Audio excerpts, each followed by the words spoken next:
Sudah saya sampaikan kenapa, karena kan Danantara terima dividen dari BUMN kan, hampir 90 triliun, 80 triliun, 90 triliun lah. Itu cukup untuk nutup yang 2 triliun bayaran tahunan untuk kereta api cepat. Mereka bilang mereka akan pelajari lagi dan mereka akan propose ke kita seperti apa. Tinggal nunggu Kepres saja, ada Kepres dari Presiden mengenai timnya, dan saya sudah koordinasi dengan Pak Rosan, karena dulu saya yang nanganin, jadi supaya berlanjut, saya sudah beritahu Pak Rosan, dan Pak Rosan juga sudah sepakat untuk segera kita tangani bersama. Tapi ingat ya, tidak ada public transportasi itu di dunia ini yang menguntungkan. Selalu banyak subsidi pemerintah, tapi tentu harus subsidi yang betul-betul terukur. Terima kasih telah berkenan singgah di channel ini ya. Jangan lupa tekan tombol subscribe dan nyalakan lonceng notifikasinya. Selamat menyimak. Berkolaborasi dengan Bung Mahfud, Mas Icang, ini ada yang lagi rame nih terkait dengan bom waktu yang disampaikan oleh Dirut KAI katanya. Oh, bom utang maksudnya. Bom utang. Siap-siap mau meledak katanya. Karena kan KAI ini ya jadi saham mayoritas ya, Bung ya. Di kereta cepat Betul. KCIC ya. KCIC. Ya, wush Berapa ya. persen? 58% di konsorsiumnya Indonesia. Iya, sementara kan bunga pokok utangnya aja mungkin sama profit KAI itu beda tipis. Oh, oke lah kalau begitu untuk ulikannya ini saya mau tahan. Nanti kita ulik di setelah kita menyapa terlebih dahulu ini sahabat Ngutik dan juga pemirsa Sinpo TV. Assalamualaikum warahmatullahi wabarakatuh. Halo sahabat Ngutik dan juga pemirsa Sinpo TV. Salam sehat, salam bahagia, salam ngutik. Kembali ayo kita ngulik politik. Oh yeah.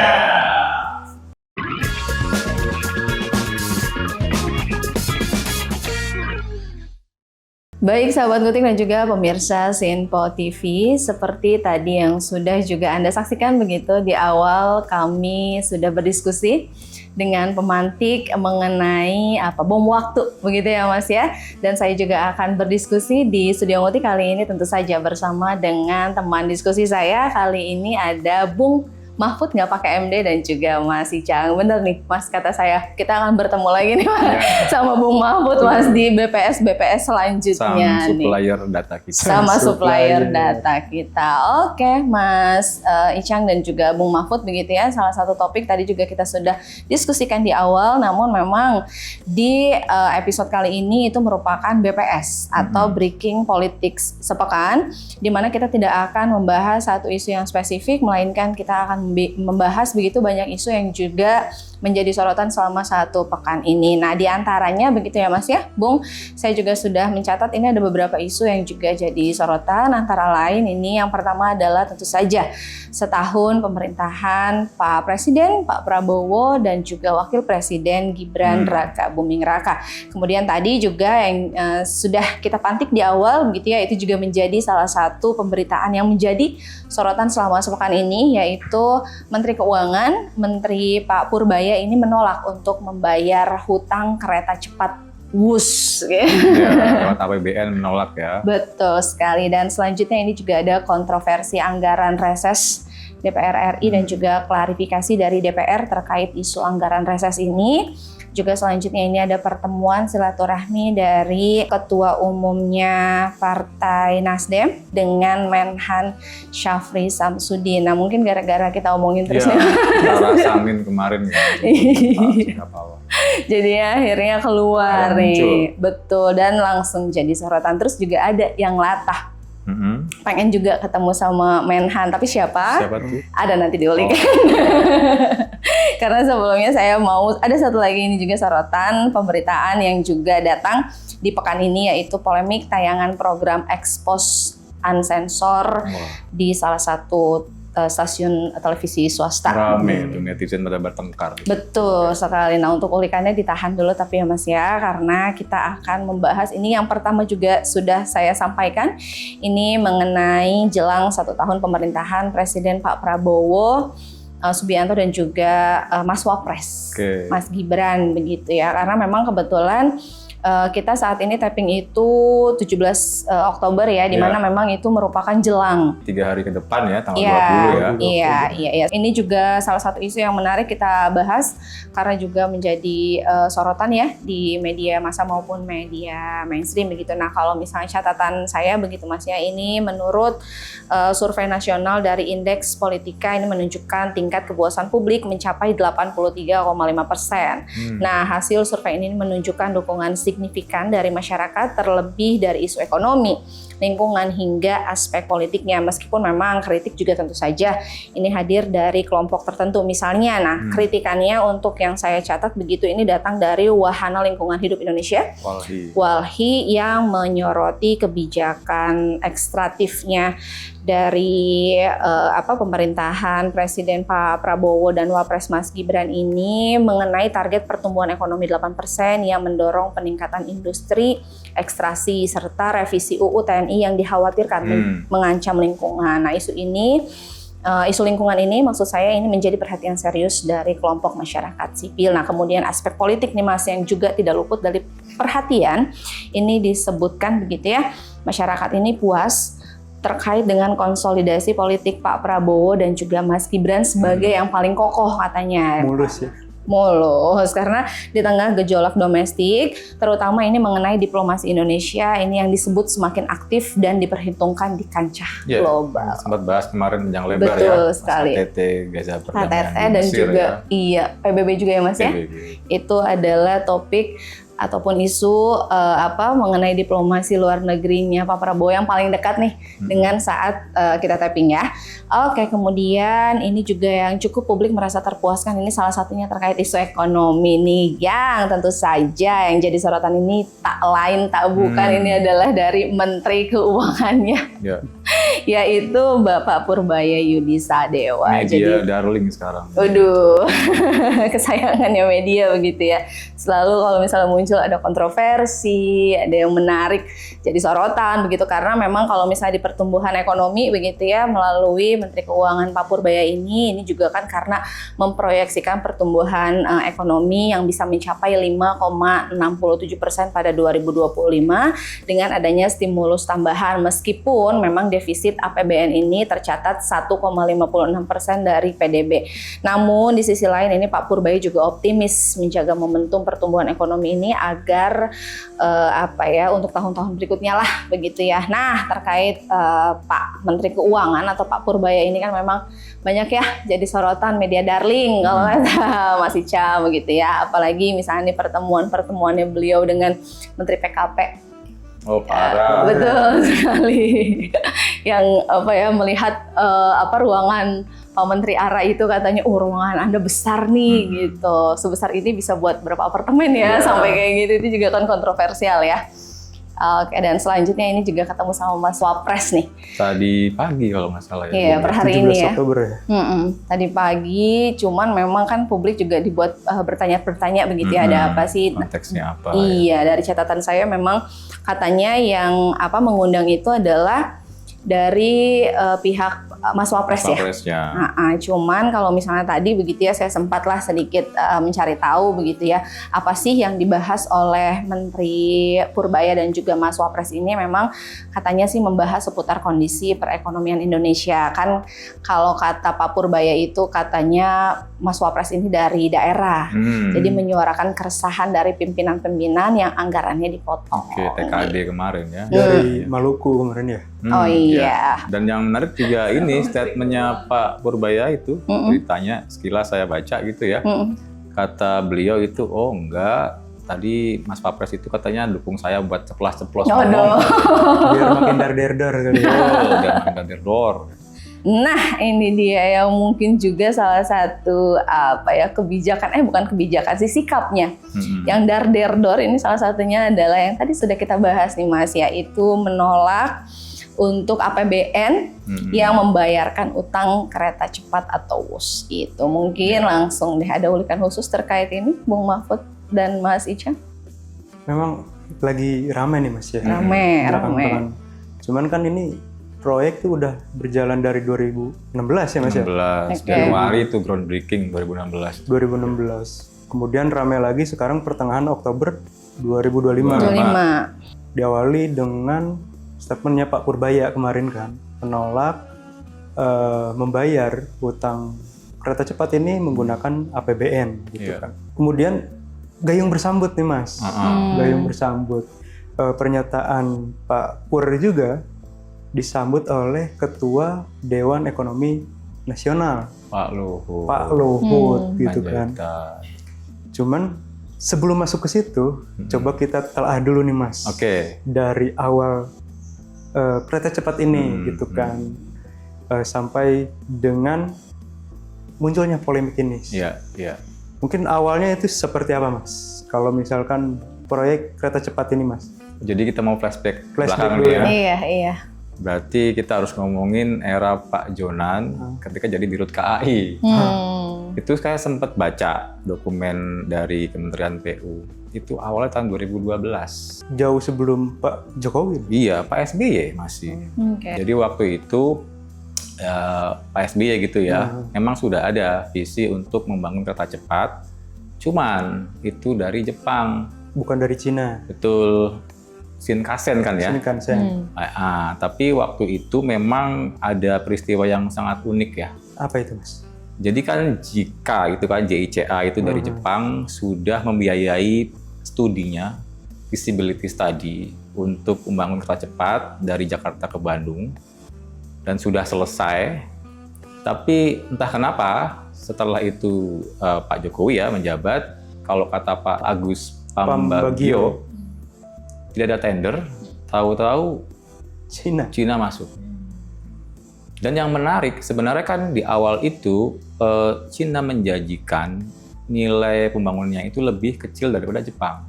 Berapa itu Mas? Jepang itu menawarkan 6,02 miliar dolar dengan bunga 0,1% Jepang selama tenornya 40 tahun. Cina saat itu menawarkan 5,5 miliar dolar. Lebih hemat 1 miliar dolar. Iya, sekitar setengah miliar dolar lebih lah ya gitu ya.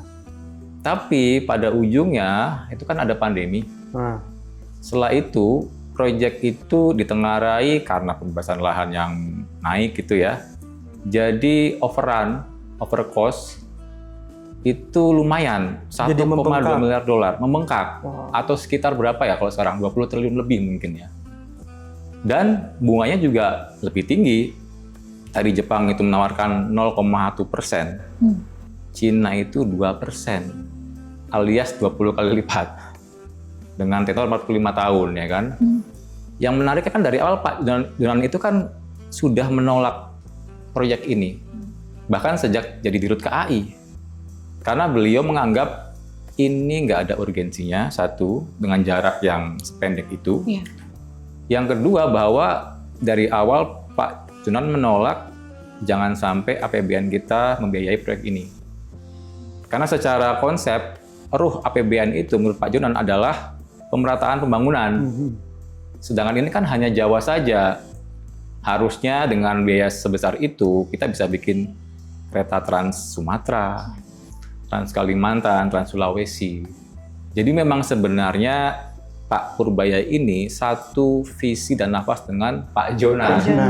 Di mana waktu itu beliau bilang, tapi kalau bersikeras ya monggo, cuman jangan pakai APBN.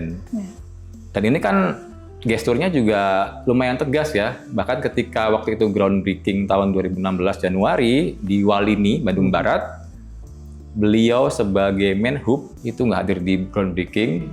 Itu yang ada itu Pak Jokowi, Bu Rini Sumarno, Menteri BUMN, waktu itu masih gubernurnya Pak Aher, Jabar, Jakarta itu Pak Ahok, sama Bu Nurbaya kalau nggak salah, KLH.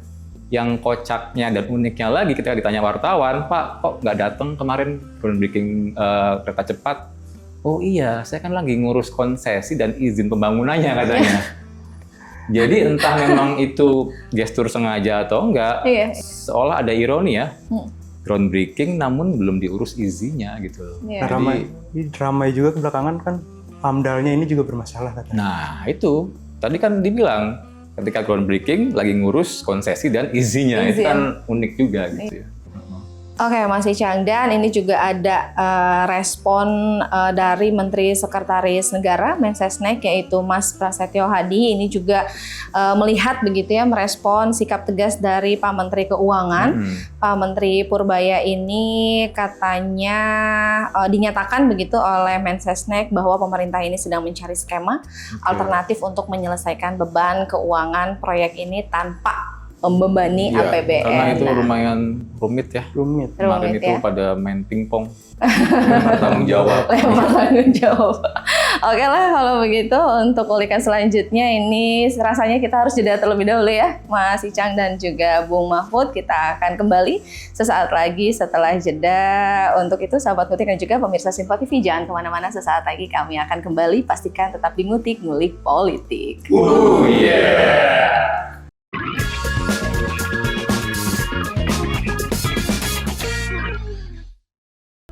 Sahabat Ngutik dan juga pemirsa Sinfo TV, kembali lagi di Ngutik, ayo kita ngulik politik. Baik sahabat Ngutik dan juga pemirsa Sinfo TV, kita akan melanjutkan kembali ini ulikan tadi yang sempat terjeda dari Bung Mahfud dan juga Mas Icang. Ini tadi menarik sekali, kita dijeda begitu dengan saling saut nih dari Bung Mahfud dan juga Mas Icang ini terkait dengan main pingpong gitu. Ya. Tapi disautinnya atau dianalogikan begitu lempar tanggung jawab. Nah ini mungkin langsung lah ulikannya Bung Mahfud atau Mas Icang, monggo. Jadi berarti ya Mas Icang, sepekan ke belakang itu media ramai ya saut-sautan Pak Pur dengan Pak Luhut ya. Diawali dengan Pak Purbaya menolak menggunakan APBN untuk membayar hutang kereta cepat, yang kemudian pernyataan ini juga banyak didukung, Mas. Gitu. Iya. Kemudian baru-baru ini Pak Luhut juga mengeluarkan statement untuk merespon, kayaknya merespon Pak Pur ya. Iya. Pak Luhut sendiri mengatakan siapa yang minta pakai APBN gitu kan? Tidak ada yang minta pakai APBN. Kemudian Pak Luhut juga menilai dia juga kan masuk di awal proyek kereta cepat ini juga ya. Pak Luhut juga menilai bahwa ketika awal proyek juga ini barang udah busuk gitu. Barang udah busuk. Barang udah busuk, kemudian keuangannya juga tidak baik lah ya, gitu kan. Kemudian sekarang ini mengenai polemik utang ini, konsorsium maupun pemerintah mencoba untuk merestrukturisasi utang ya. Menata ulang lah ya. Menata ulang bagaimana baiknya ke depan, bagaimana biar ini utang selesai, tidak ada permasalahan. Dalam perjalanannya menata ulang utang ini juga Pak Luhut bilang bahwa Presiden akan mengeluarkan Kepres untuk menanggulangi masalah piutang ini gitu kan, masalah utang ini.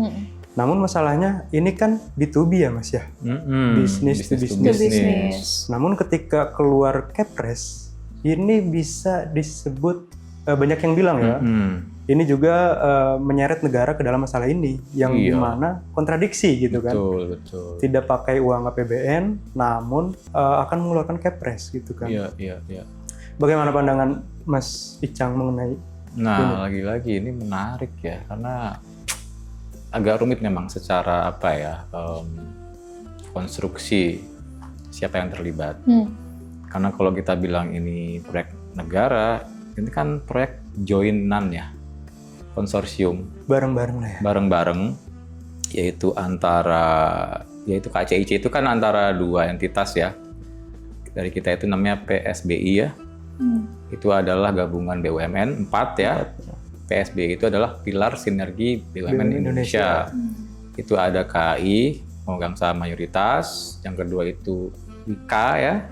Ketiga itu adalah Jasa Marga. Dan keempat itu PTPN 8. Yang punya Walini itu kan, kebun teh terbesar kalau nggak salah di Indonesia itu. Dari China itu konsorsium, gabungan juga BUMN China Railways kalau nggak salah. Porsinya itu 60% di kita, PSBI, 40% di China. Sedangkan proyek ini, total general itu dapat pendanaan atau utang dari China Development Bank. Development CDB ya, Iya. China Development Bank itu 75%. 25%-nya Kita. Nah, disitulah kita kesulitan. Sementara kan Wush sendiri itu ya, yang namanya kita sebut Wush itu ya, itu dari tiket aja paling 1, sekian T. Sementara tahun lalu gitu ya, KAI aja itu harus nanggung utang sendiri itu, KAI doang 2,2 T, itu nggak akan nutup. 1, itu kan buat operasional aja nggak cukup, gitu kan. KAI sendiri itu profitnya tahun lalu 2 triliun. Artinya untuk bayar utang dengan profit KAI itu 11-12. Tipis sekali. Disinilah ironi dan polemiknya mengemuka. Karena tadi Pak Pur itu punya argumen yang sangat make sense ya, bahwa saat ini kan itu BUMN, dividennya itu sekarang sudah tidak ke Kemenkeu. Karena revisi RUU BUMN itu full ke Danantara. Sementara Pak Pandu Syahrir itu sudah menyatakan, oh tidak, itu dividen murni bukan buat bayar utang, melainkan buat investasi. Jadi nggak bisa itu untuk bayar utang. Jadi di sini ada, kalau menurut saya itu ada deadlock antara dari Pak Kemenkeu dan antara. Tapi tadi mungkin opsi yang paling masuk akal dengan penata ulang utang. Cuma kan tadi Pak Luhut sempat bilang juga bahwa sebenarnya sudah dilakukan ketika di ujung pemerintahan Pak Jokowi. Namun ketika ada peralihan kekuasaan itu tertunda lagi kan. Tapi ya ini lagi-lagi saya melihat ini sebagai sebuah karena kan kita lihat di media ya, di wawancara itu, yang sekarang mengemuka kan Pak Junan lagi kan. Udah diwanti-wanti dari awal gitu kan. Ini nggak visible. Kalaupun iya harus B2B, kok sekarang pemerintah mau ikut turun tangan gitu kan. Dan nggak cuman dari segi ini ya, visi juga. Beliau sudah bilang, kereta cepat itu harusnya menggantikan pesawat kan. Sementara Jakarta-Bandung itu kan udah ada Gopar ya, Argo Parayangan itu kan. Mungkin sebenarnya yang visible itu Jakarta, Surabaya. Tapi memang waktu itu argumen yang sempat saya baca ya, saya agak setengah ingat itu, bahwa KCIC atau WUS ini tadinya dimaksudkan sebagai exercise, pijakan awal untuk proyek jangka panjang, di mana ketika itu ada isu transfer teknologi memang. Jadi China dianggap lebih bermurah hati untuk memberikan knowledge-nya soal kereta cepat dibanding Jepang. Kalau ini sih saya mungkin juga coba objektif ya, membandingkan dengan MRT Jakarta yang memang diakui lah itu paling tepat waktu, paling beres, jarang ada masalah kan. Dan kita juga belum dengar lah ya ada problem utang seperti WUS ini. Tapi memang Jepang itu juga meskipun juga dengan bunga yang lebih rendah, tenor yang lebih masuk akal, namun juga dia nge-charge untuk hal-hal yang dengan teknologinya. Kayak waktu itu pas nge-tap di MRT itu sempat agak lama, beda mesin. Pas saya tanya ke petugas MRT-nya, ya Mas, memang dari pihak Jepang itu kalau ada upgrade software itu harus bayar lagi ke mereka. Sementara waktu itu China menjanjikan knowledge-nya akan ditransfer ke kita gitu loh. Jadi ini memang sedikit ada waktu itu dilema. Tapi memang di awal itu juga saya sempat baca ya, dan sempat ketemu juga sama kolega yang waktu itu ke Jepang. Dia menemani Kadin Jepang juga. Jadi ternyata Jepang itu sempat tidak berkenan sama kita. Gara-gara sudah studi kelayakan dibayar Jepang, ditikung sama Cina. Kesel ya? Kesel, bahkan konon katanya yang beliau waktu ke Jepang itu bilang waktu APEC di Osaka itu Perdana Menteri Shinzo Abe itu nggak berkenan ketemu Pak Jokowi. Masih kesel? Masih kesel, yang akhirnya akan meninggal itu ya ditembak itu. Jadi ya mungkin ibarat kata memang dari awal ini proyek agak bermasalah di situ. Secara etika pun ya ditelikung sama Cina. Dan sekarang kita menunggu bom waktunya itu untuk meledak. Tapi sayangnya per hari ini belum ada keputusan ya, Bung Mahfud ya. Belum ada. Kira-kira gimana mekanismenya, siapa yang bertanggung jawab, ini masih akan dibicarakan. Tapi memang Mas, dilihat dari isu yang lain, memang kereta cepat ini kan tadinya mau menggantikan pesawat ya Mas ya? Harusnya ya Harusnya, itu ya. karena kan untuk efisiensi waktu, Betul. biaya dan lain-lain gitu kan. Betul. Di sebagian banyak negara, gitu kan, kereta cepat ini banyak stasiunnya di pusat-pusat kota. Oh iya, betul. Di pusat-pusat kota, jadi memudahkan masyarakat berpindah ke satu Iya, daerah. karena kan dengan kalau cepat. pesawat kan biasanya kan di pinggiran, Betul. harus check in Oh, dulu iya, agak lama iya, gitu iya, kan. iya. Kereta cepat kan ya dia langsung di tengah kota gitu kan Betul, ya. betul. Kemudian kan agak aneh juga, selain dari sisi etika tadi ya, kemudian dari sisi lokasi juga kan ini dari Jakarta ke Bandung bukannya di pusat kota malah di pinggirannya. Padalarang Di ya. Padalarang kalau ya. stasiunnya. Kalau mau ke pusat Bandungnya lagi harus berpindah moda transportasi. Dia pakai feeder yang warna hijau itu. Iya. Kemudian ada kekhawatiran gitu Mas, terkait utang KCIC ini kan. Ada kekhawatiran bahwa jika Indonesia gagal bayar terkait utang ini, maka Cina berhak mengambil aset Iya. gitu kan, mengambil aset atau menyita gitu kan.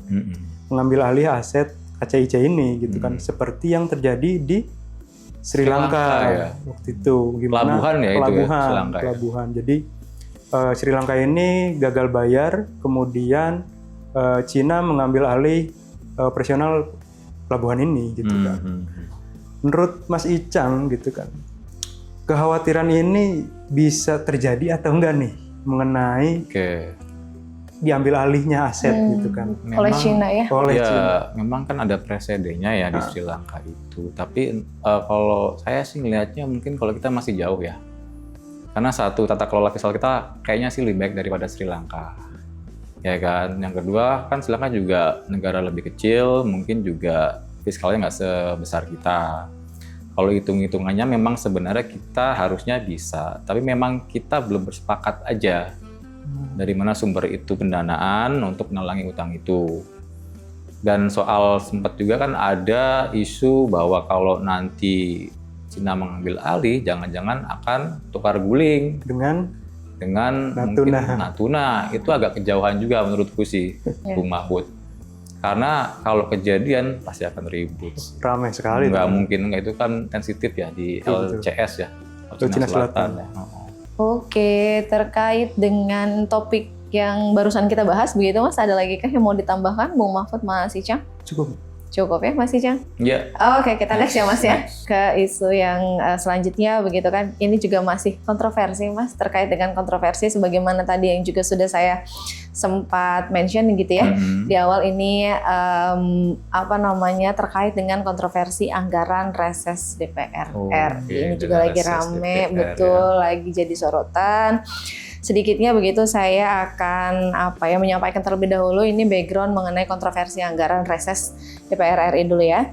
Nah, kemudian mengenai isu kenaikan dana reses anggota DPR RI ini kan juga sedang menjadi polemik publik nih setelah adanya rumor bahwa anggaran tersebut naik dari sekitar 400 juta per reses di periode sebelumnya ini menjadi 702 juta per anggota. Dan memang kan kabar ini juga memicu reaksi keras nih Mas ya, mengingat kondisi ekonomi dan tuntutan transparansi anggaran negara.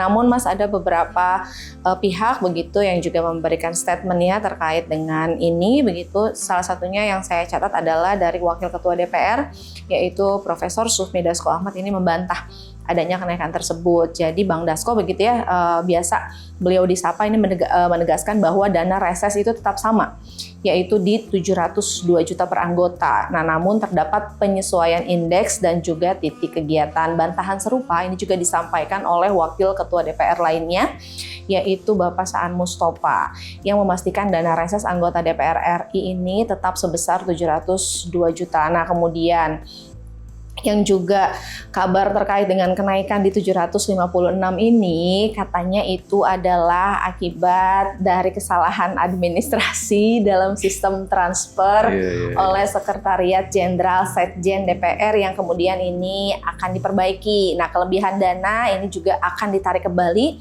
agar sesuai dengan angka yang sudah disepakati. Nah, ditambahkan kembali nih Mas sebelum keulikannya ya dari Bung Mahfud dan juga Mas Icang begitu, ini Bang Dasko juga menekankan bahwa dana reses ini bukan tambahan tunjangan, ini melainkan penyesuaian anggaran agar kegiatan reses bisa dijalankan lebih efektif sesuai dengan kebutuhan di daerah pemilihan. Kemudian bahkan ini juga Bang Dasko menegaskan transparansi, ini soal transparansi nih ya, mengenai dana reses ini akan diwujudkan dengan aplikasi khusus yang mengharuskan anggota DPR ini menggugah lokasi dan juga jenis kegiatan reses mereka. Nah, hal ini memungkinkan publik akan memantau aktivitas wakil rakyat secara langsung juga dan melaporkan ketidaksesuaian ke Mahkamah Kehormatan Dewan MKD begitu. Mungkin sedikit aja sebelum kita break, mungkin ada ulikannya terkait dengan ini. Gimana Bung Mahfud? Bung Mahfud, komentarnya? Saya rasa udah cukup jelas ya, Pak Prof. Semidasko itu kan menjelaskan bahwa ini bukan kenaikan yang mendadak gitu kan. Rame-rame kan pertengahan Oktober gitu kan. Padahal kan kenaikan ini sudah disepakati baik DPR maupun Kementerian Keuangan itu pada Mei 2025 gitu loh Mas. Kenapa pada rame sekarang gitu kan. Kemudian menurut saya clear ya. Terus saya juga mendukung Prof. Dasko yang bilang bahwa DPR ini menyiapkan aplikasi ya untuk transparansi kegiatan reses ini, yang dimana ini perlu juga Mas ya. Harusnya sih ya. Masyarakat mengetahui bagaimana kegiatan resesnya gitu kan, dipakai apa dananya gitu kan, untuk lebih jelas gitu kan. Kalau dari Mas Icang sendiri gimana nih Mas? Oke, tapi tanggapannya Mas Icang kita harus tahan dulu karena kita harus jeda terlebih dahulu ya Mas ya. Oke, sahabat Ngutik dan juga pemirsa Sirpo TV, jangan kemana-mana, sesaat lagi kami akan kembali. Pastikan tetap di Ngutik Ngulik Politik.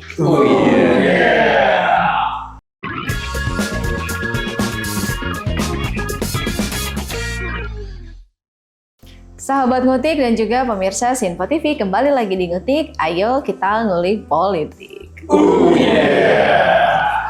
Baik, sahabat Ngutik dan juga pemirsa Sinpo TV, saya masih bersama dengan dua teman diskusi saya di studio Ngutik, yaitu Bung Mahfud dan juga Mas Icang. Kita sudah ada di penghujung segmen nih Mas, di segmen terakhir begitu. Tapi tadi sempat terjeda ya, Bung Mahfud dan juga Mas Icang ini mengenai ulikannya Mas Icang terkait dengan topik kontroversi anggaran reses DPR RI. Monggo, silakan Mas. Jadi udah di ujung lidah, potong ya. Oke. Jadi kalau menurutku sih ini sebenarnya adalah momentum apa tuh Mas? yang mungkin tidak pas. Karena kan kita tahu mood publik tuh kemarin kan ketika kerusuhan. After ya, setelah selesai. Huru-hara itu memang kan utamanya tertuju ke DPR ya. Situ ada semacam distrust, ketidakpercayaan, dan terutama mungkin yang perlu kita kritisi adalah tadi itu akuntabilitas dan transparansi penggunaan dana reses itu sendiri. Karena kalau kita mau objektif sebenarnya kan memang sebetulnya itu harusnya kalau dipergunakan secara seharusnya itu akan kembali ke konstituen sebetulnya itu. Jadi yang pernah saya juga ikutin juga ya, salah satu anggota DPR kalau turun ke dapil, uangnya memang habis ke buat warga.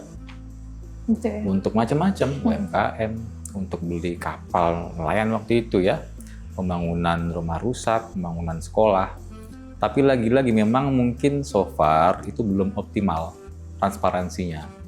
Jadi kalau tadi itu ada usulan atau wacana untuk membuat semacam aplikasi gitu ya, itu akan sangat bagus sekali, Bung. Betul. Nanti akan mungkin seperti Pak Ahok ya, waktu itu pernah ya memiliki mekanisme di websitenya.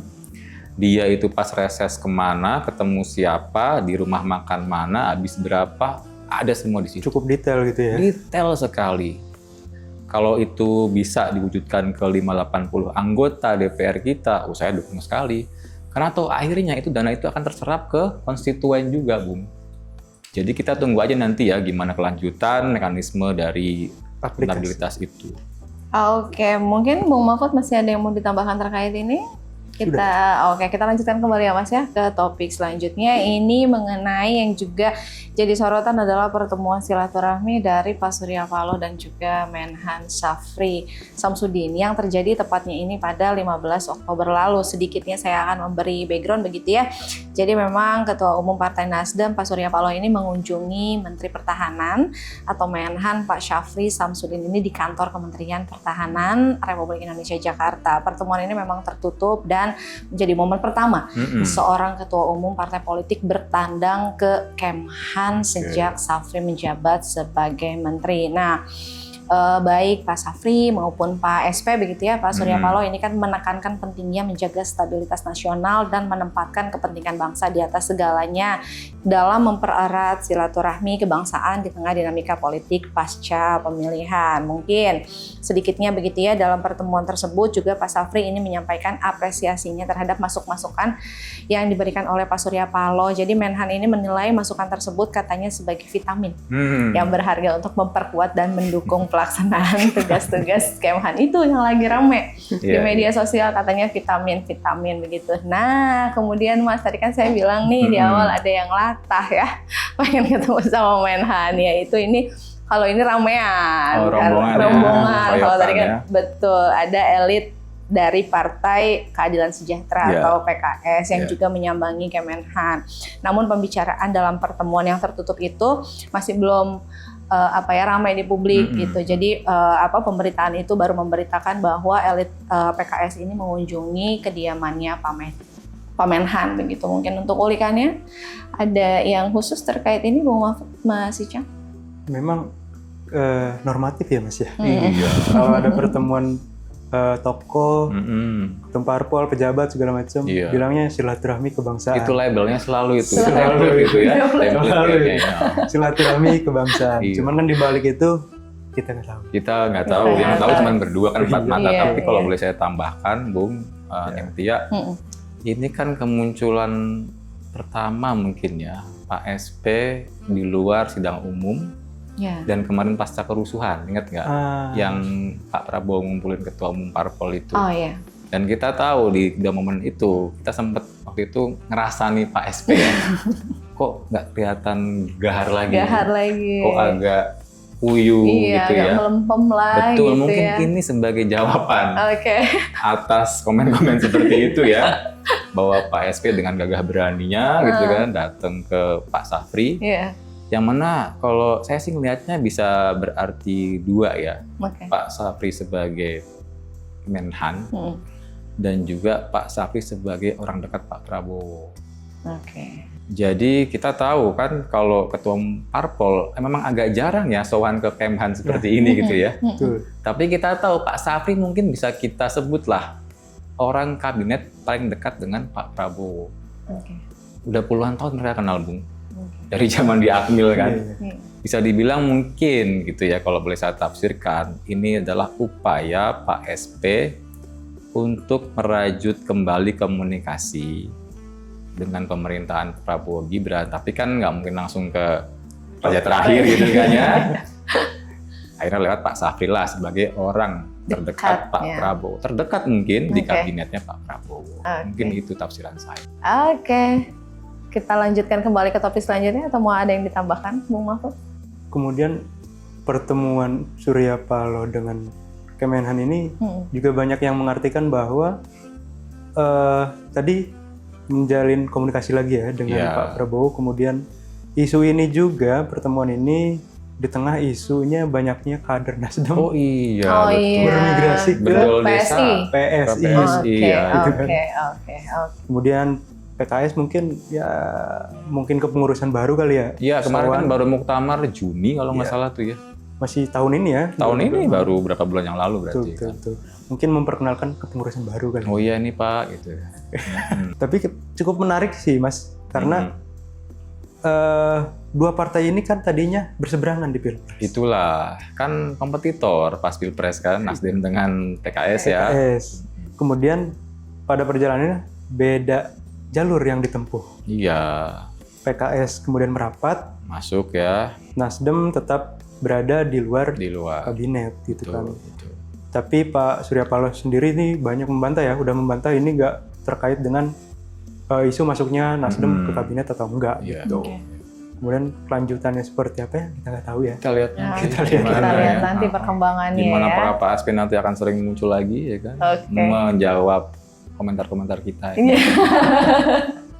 Oke lah kalau begitu, ini juga ada satu topik yang juga ingin dikomentari nih oleh Bung Mahfud dan juga Mas Icang terkait dengan topik pemerintah yang mengizinkan warga negara asing memimpin BUMN. Jadi sedikit background-nya begitu ya, Pak Presiden Pak Prabowo Subianto ini kan mengumumkan perubahan regulasi yang memungkinkan warga negara asing dapat menduduki posisi pimpinan di badan usaha milik negara atau BUMN. Nah, Presiden ini menginstruksikan manajemen Danantara untuk menjalankan bisnis dengan standar internasional dan mencari talenta terbaik guna meningkatkan kinerja BUMN.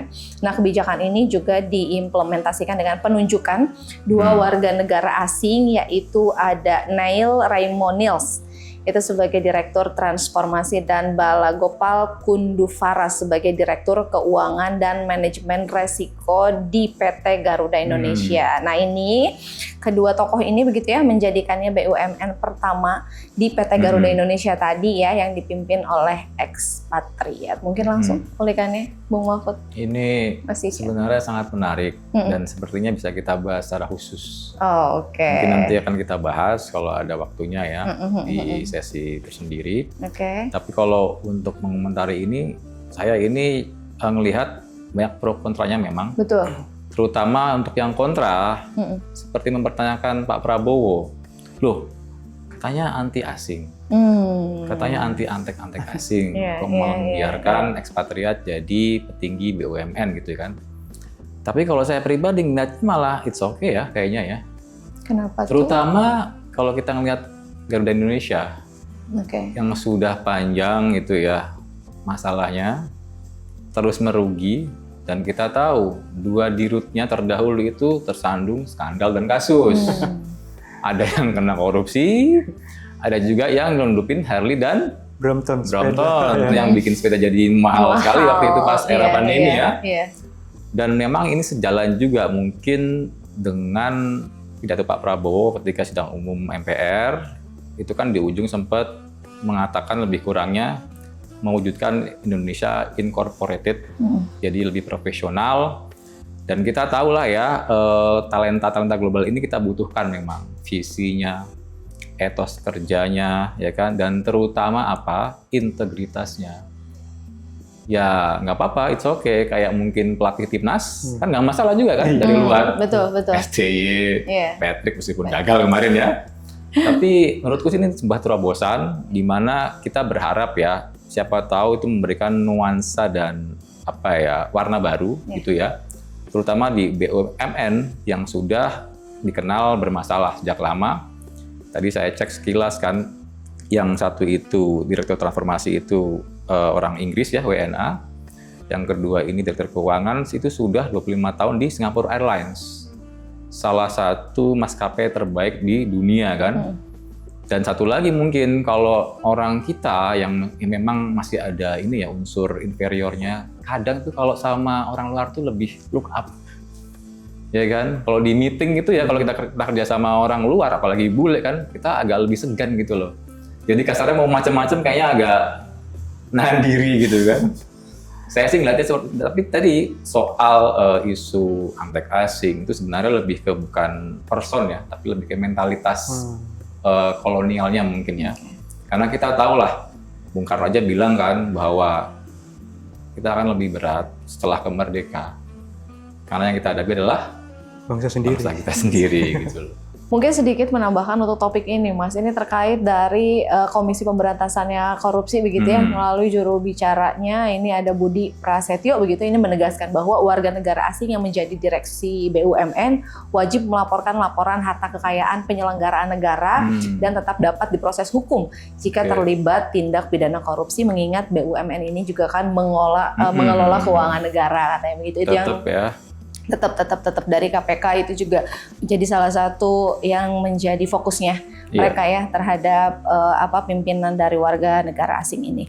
Oke, untuk topik terakhir di episode kali ini mengenai polemik tayangan program Expose Unsensor yang kontroversial yang ditayangkan juga di salah satu stasiun televisi swasta ini yang dinilai melecehkan martabat pesantren dan juga kiai begitu. Tayangan ini juga kan kalau misalnya kita lihat begitu ya menampilkan santri yang secara tidak pantas memicu kecaman luas dari berbagai kalangan termasuk MUI, Kementerian Agama dan organisasi NU.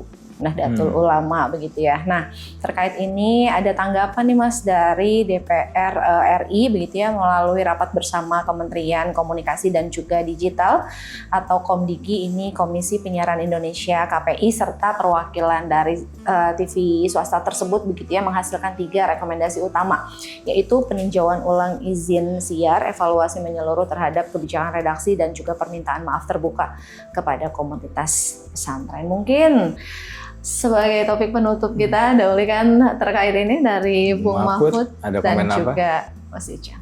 Cukup sensitif sih Mas ya. Betul. Cukup sensitif. Bagaimana? Oke, dari saya. jadi pingpong. Memang betul. Apalagi semenjak Ketum PBNU ya. Gus Yahya itu dengan mimik muka sangat serius dan agak marah. Menyatakan tidak terima dan memprotes ya, berkeberatan dan memprotes tayangan tersebut. Jujur saya nggak ngelihat tayangan utuhnya karena sudah di take down, tapi ngelihat potongan-potongannya memang agak kontroversial. Tapi setelah saya cek, itu memang program apa tadi Expose Unsensor, ternyata itu bagian dari program namanya Selebrita ya. Infotainment dong Mas. Infotainment ya.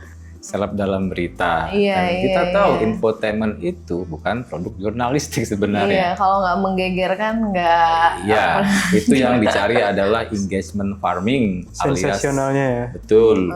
Atau clickbait. Saya lihat kan videonya kan, ada video-video pendek dijahit ya kan, dikasih musik-musik dramatis, narasi sensasional dan VO yang lumayan ngeselin ya Bang. Waktu saya cek itu ada kan sarung. Mahal katanya kan, 12 juta. Tapi apa iya? Ya kan? Kita kan harus cek ulang seperti itu. Tapi yang saya nggak mau panjang ya masuk ke substansinya karena itu lumayan memperkeruh nanti. Lebih ke ngelihat big picture-nya mungkin ya. Gambar besarnya kita coba zoom out. Again, ini momentum yang mungkin mendapatkan apa ya, reaksi yang jadi logis karena ada rangkaian peristiwa sebelumnya yang memang melibatkan sebut aja kaum Nahdliyin ya, kaum NU itu baik person maupun secara institusi, terutama yang masih fresh soal ini loh ambruknya pondok pesantren Ponpes yang di Sidoarjo Al-Khozini, ada 67 korban meninggal. Tapi sampai hari ini kita belum mendengar, melihat siapa yang tanggung jawab secara hukum. Malah dibangun ulang dengan APBN. Dan yang malah kocaknya Menteri PU berwacana melatih santri untuk jadi tukang dan dikasih sertifikat gitu kan, jadi kuproy, kuli proyek gitu kan. Ini kan ironi ya, dan jadi mungkin publik mencatat itu. Ya kan? Belum lagi soal korupsi kuota haji. Yang per hari ini belum ada tersangka utamanya, tapi kan sering kesebut ya dan sudah ke KPK jadi saksi adalah ex-menteri agama yang juga merupakan adik kandung dari Ketum PBNU. Kalau yang sebelumnya mungkin kita tarik ke awal-awal Pak Prabowo memerintah, itu ada Gus Miftah, seorang ya ulama lah ya, kiai terkenal, terkemuka yang waktu itu videonya memang diambil dari video lama itu ya, ketika pengajian, ya mempermalukan lah ya penjual es teh di situ. Kalau yang terakhir saya catat itu adalah ada peristiwa Menteri Agama itu menyebut bahwa isu soal pelecehan seksual di Ponpes itu dibesar-besarkan. Jadi ini semacam akumulasi mungkin ya, ada publik ngerasa, loh kok ini kok nggak ada yang apa ya bertanggung jawab, kok nggak ada akuntabilitas di situ. Tapi ditambah pula dengan program Expose ini yang menurutku juga lumayan kontroversial ya. Karena kan di situ juga seperti bukan produk jurnalistik yang objektif, untuk lebih ke viralitas aja gitu kan ya. Tapi menurutku sih juga mungkin perlu juga pihak dari kaum Nahdien gitu ya, mungkin merefleksikan ya, dan tidak reaktif bahwa oh iya mungkin ada hal yang perlu kita perbaiki nih. Karena saya juga ngelihat di medsos itu jadi kayak berujung konflik horizontal jatuhnya. Masyarakat Ya kan? saling Betul, antar warga itu bahkan udah masuk ke wilayah ranah membahas feodalisme ya kan, membandingkan aliran-aliran agama juga. Ini kan nggak sehat ya. Kalau menurutku sih ini baiknya kita redam aja, tapi tetap harus ada semacam evaluasi ya. Muhasabah. Refleksi diri ya. Jangan terlalu reaktif bahwa oh iya mungkin ada hal yang mungkin belum terlalu maksimal pembenahan dalam internal dari pihak Nahdien sendiri gitu ya. Oke, ditambahkan sama Bung Mahfud sedikit aja karena kita harus closing nih, Bu. Tapi emang dari tayangan kontroversial ini baik kita suka nggak suka, seneng nggak seneng, dengan adanya tayangan itu bahwa itu cerminan fakta di lapangan. Betul. Bahwa praktik yang katanya feodalisme itu masih ada di ya. komunitas-komunitas pesantren ini gitu kan. Sangat kental gitu kan. Jadi kita nggak boleh menutup mata juga ya bahwa memang itu terjadi, meskipun juga banyak pembelaan bahwa ini kita sukarela kok, ini memang bentuk hormat kami kepada para kiai gitu kan ya. Tapi memang lagi-lagi videonya itu luar biasa mancing sih. Mancing ya. Tapi sebetulnya itu videonya kan potongan-potongan dari video-video yang udah tersebar di media-media sosial kan. Cuma memang karena narasinya diberi yang kontroversi. VO-nya gitu, itu emang ngeselin sih, agak genit-genit ngenyek gitu loh. Iya, itu juga bahkan di sosial media. Ya. Iya betul. Nah, si yang VO-nya itu juga kesebar tuh Mas biografinya. Iya. Entah betul atau enggak ya, karena kan saya juga cuma ngeliat sekilas-sekilas aja tuh begitu yang ramai di media sosial lah begitu. Tapi untuk menutup ya, kalau saya sih ingin menghimbau bijaklah untuk bermedia sosial. Itu aja sih. Oke, kalau begitu terima kasih banyak Bung Mahfud dan Mas Icang atas ulikannya hari ini di Breaking Politics Sepekan BPS begitu. Dan saya juga nggak akan bosan-bosannya ini untuk mengajak kepada Anda sekalian, pemirsa Simpo TV dan juga sahabat Ngutik, begitu bagi Anda yang ingin kembali menyaksikan tayangan ini bisa langsung kunjungi kami di YouTube kami Skala Survei Indonesia SSI Official. Kalau begitu, kami bertiga pamit undur diri. Wassalamualaikum warahmatullahi wabarakatuh. Salam sehat, salam bahagia, salam Ngutik. Kita sudah selesai ngulik politik.